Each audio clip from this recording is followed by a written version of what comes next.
Hi everyone, welcome back to another video, and today I'm going to be doing a little bit of a different video, and it's what went wrong with Spider-Man 2. So this video is going to be just a load of gameplay basically, and me commentating over this gameplay, but we have to first start off with obviously what made this series the best series in the world to play. Personally, it's Spider-Man 1, the one that kicked it off originally with the Spider-Man games, and then you have Miles Morales as well.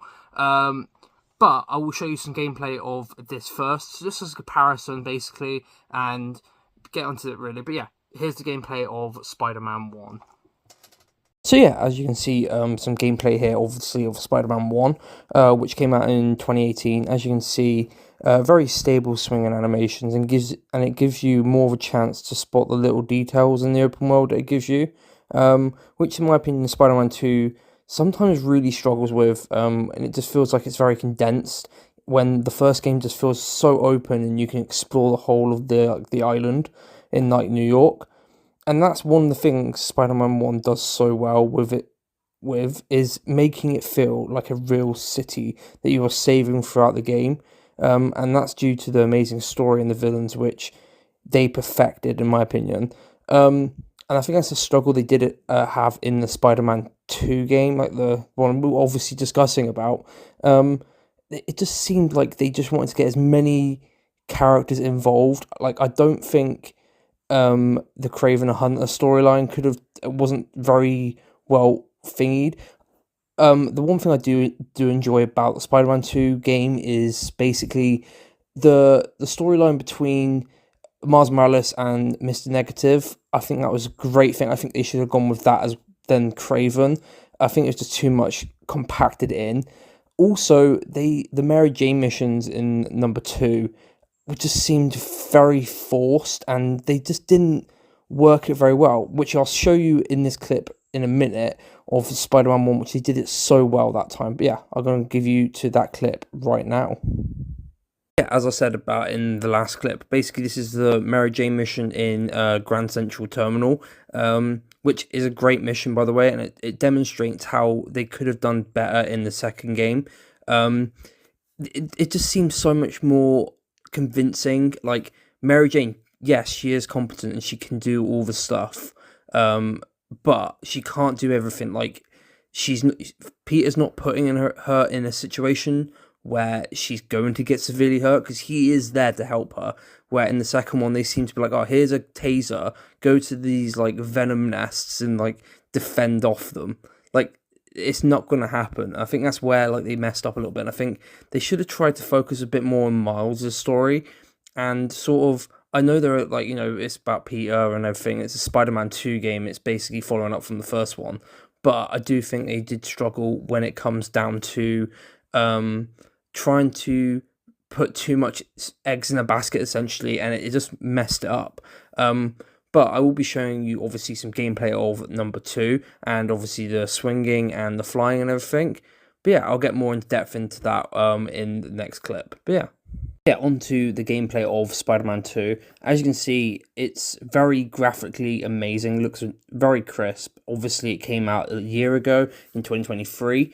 But it's, yeah, as I said, visually is very good, but it just relies on the web wings too much, in my opinion, and it just sort of takes away the swinging, which you're going into a Spider-Man game wanting to do the most, and I think it just takes away that bit of edge of the swing, and you just use the wings more often.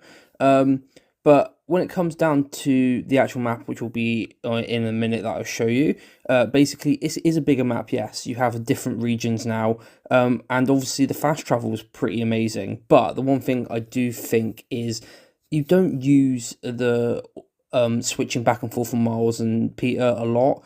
You mostly forget that's even a feature in the game, which is a shame, really, because it is quite a cool little feature. They can be, just randomly helping people, and you can just, pop in and see them, which is a good feature, but I just think it's very underutilized, and they could have put it in a better way and made people use it more. And obviously, it's not a massive deal, but it does sort of go, well, why was it in there if no one's using it, sort of situation. The villains in this game, obviously, as well, are very good. Obviously, you've got Venom. You even got Sandman right at the beginning. and you've also got Kraven the Hunter. And obviously you've got a little Mysterio and all that sort of stuff in like side missions. But yeah, it's very good in that sense, but it just feels very rushed, especially near the end, which I'll go into a bit later on with another clip in a minute.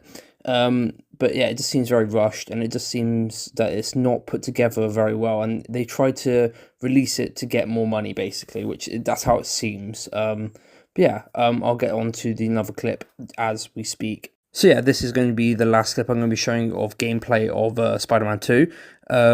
This is just going to be a random mission playing in the background whilst I come to the conclusion. Do I think it's as bad as people say it is? No, I don't think it is. I personally do think it has its flaws, don't get me wrong. And it has a lot of room for improvement. If they bring DLC out for it, which they still haven't, which is kind of concerning. It feels like they've just not supported it after the fact. Where Spider-Man 1 was very supported, and DLC came out I think 6 months later, and now we're literally in 2025 and there's still nothing for Spider-Man 2, so it's been like a year and 4 months I think it is, which is kind of concerning. But if they put DLC into the game, I think it will revitalize the game. My ranking for this is probably going to be a 7 at the moment. It's the lowest of the whole series personally, and that's saying something because Miles Morales was such a short game. That should have just been DLC in its own right, but that's a whole nother video if you want to see that. But yeah, I'll give it a 7 out of 10. I do recommend picking this up. I think it's reasonably cheaper as well now, obviously, because it's been over a year. So definitely pick it up, and it's a nice easy platinum as well, like the first one and Miles Morales game. So yeah, definitely pick this up, and I'll go straight back to normal video. So yeah, back to obviously normal bit of the video.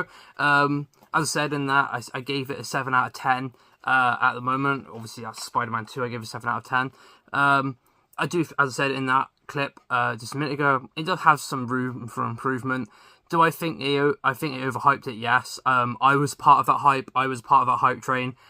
As I really wanted Spider-Man 2. It's literally the reason I bought a PS5, basically, originally. Obviously, I play other games on it now, but it originally was just for Spider-Man 2, which is nuts to think about after the disappointment of the launch. As I said, very short game. It roughly takes about 29 hours to finish. And that's me just casually playing the game. If you are basically a person that's got hours and hours, you could easily do this in 20 hours easily. That's not if you not including side missions. Side missions is what pushes it up to about 29 hours. But yeah, a 7 out of 10. I think that's a very fair rating personally. Let me know down in the comments what you think it should be rated out of 10. As I said, if they bring DLC of this, I'm 100% gonna get the DLC for this. I've got all the other DLC for the other ones. It's just a shame that this didn't really think up to its potential. It had so much going for it, but yeah. But that's the end of the review, guys, and what I think of this game. As I said, yeah, just needs a bit more room for improvement. But yeah, that's the end of the video anyway. If you did enjoy this video and you want to see some more like sort of reviews or going back to older games, see how they actually hold up, let me know down in the comments. If you want to go and check out my TikTok, it's exactly the same as my YouTube. It's just Fat and Jolly, and it has the same profile photo. Go and check that out. I want to get to 700 followers on there. And also, don't forget to like and subscribe to this video. But yeah, stay awesome, stay safe, everyone, and I will see you in the next video. Peace.